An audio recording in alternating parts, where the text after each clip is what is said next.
మాజీ ప్రధాని దివంగత ఇందిరాగాంధీ జయంతి సందర్భంగా నెక్లెస్ రోడ్డులోని ఇందిరాగాంధీ విగ్రహానికి సీఎం రేవంత్ రెడ్డి నివాళులర్పించారు. పరిపాలనలో ఇందిరాగాంధీ ఒక రోల్ మోడల్ అని ఆయన కొనియాడారు. బలహీన వర్గాలకు ఇందిరమ్మ పాలన సువర్ణ అధ్యాయమని సీఎం రేవంత్ చెప్పారు. భూ సంస్కరణలతో పేదలకు భూ పంపిణీ చేశారని గుర్తు చేశారు. పాకిస్తాన్ను విడగొట్టి బంగ్లాదేశ్ను ఏర్పాటు చేశారని, ప్రపంచ దేశాల బెదిరింపులకు ఇందిరమ్మ భయపడలేదని తెలిపారు. ఇందిరాగాంధీ స్ఫూర్తితో రాష్ట్రంలో ప్రజాపాలన చేస్తున్నామని, మహిళలకు స్థానిక సంస్థల్లో ప్రాతినిధ్యం ఇస్తున్నామని సీఎం చెప్పారు.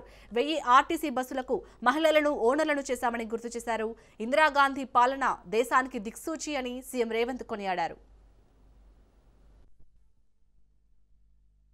6 నెలల నుంచి సంస్థలకు ఉత్పత్తి చేయడానికి ఇస్తే ఇప్పటి వరకు 65 లక్షల చీరలు మాత్రమే సరఫరా చేసిరు. అందుకే ఈ 65 లక్షల చీరలను గ్రామీణ ప్రాంతాలలో ఉన్న మహిళలకు ఈరోజు ఇందిరమ్మ జయంతి సందర్భంగా మొదలుపెట్టి డిసెంబర్ 9 తెలంగాణ తల్లి అవతరణ దినోత్సవం వరకు వివిధ గ్రామాలలో, తండాలలో, గూడాలలో, మారుమూల పల్లెల్లో అందరికి ఆడబిడ్డలకు ఒకరొకరికి పేరు పేరున ఇంటికి చీరల పంపిణీ కార్యక్రమాన్ని చేయమని అధికారులందరికీ ఆదేశాలు ఇవ్వడం జరిగింది. ఇంకా 35 లక్షల చీరలు రావాల్సినవి ఉన్నాయి. పట్టణ ప్రాంతాలలో, మున్సిపాలిటీలలో ఈ 35 లక్షల చీరలు మార్చి 1 నుండి మార్చి 8 తారీఖు అంతర్జాతీయ మహిళా దినోత్సవం లోపల మిగతా మహిళలకు కూడా ఈ 35 లక్షల చీరల పంపిణీ జరుగుతుంది. ఈరోజు నవంబర్ 19తో మొదలై మార్చి 8 తారీఖు నాటికి 1 కోటి మంది ఆడబిడ్డలకు 1 కోటి చీరలు పంపిణీ చెయ్యాలని ఒక మంచి సంకల్పంతో ప్రతి ఆడబిడ్డకు సారె పెట్టాలని ఈ ప్రభుత్వం, మీ సోదరుడు ఈరోజు చేస్తున్న ప్రయత్నాన్ని నిండు మనసుతో ఆడబిడ్డల్ని ఆశీర్వదించవలసిందిగా కోరుకుంటూ, ఎవరు ఆందోళన చెందవలసిన అవసరం లేదు, ఎవరు రాలేదు అని బాధపడాల్సిన అవసరం లేదు.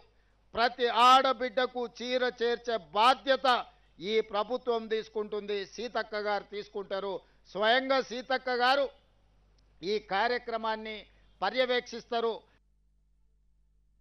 మా గ్రేటర్ హైదరాబాద్ మేయర్ గారు, డిప్యూటీ మేయర్ గారు మా ఇందిరమ్మ చీరలు కట్టుకోవాలి, మా కార్పొరేషన్ చైర్పర్సన్స్ కూడా ఇందిరమ్మ చీరలు కట్టుకోవాలి, మా ఐఏఎస్ ఐపీఎస్ అధికారులు కూడా ఇందిరమ్మ చీర కట్టుకొని ప్రజలందరికీ కనిపించే విధంగా మీ సోదరుడు రేవంత్ అన్న తెలంగాణ ప్రభుత్వం ఇచ్చిన చీర మా ఆడబిడ్డలందరూ కట్టుకున్నారు, కట్టుకుంటారు. వాళ్ళకి లేదు, మంత్రుల భార్యలకు అంటారు కానీ పంపిస్తే వీళ్ళు కట్టుకునేటట్టున్నారు. సో అట్లా మరి సీతక్క అదనంగా మంత్రులు, ముఖ్యమంత్రి గారి కుటుంబాలకు కూడా ఒకవేళ చీరలు అందిస్తా అంటే నాకేం అభ్యంతరం లేదు.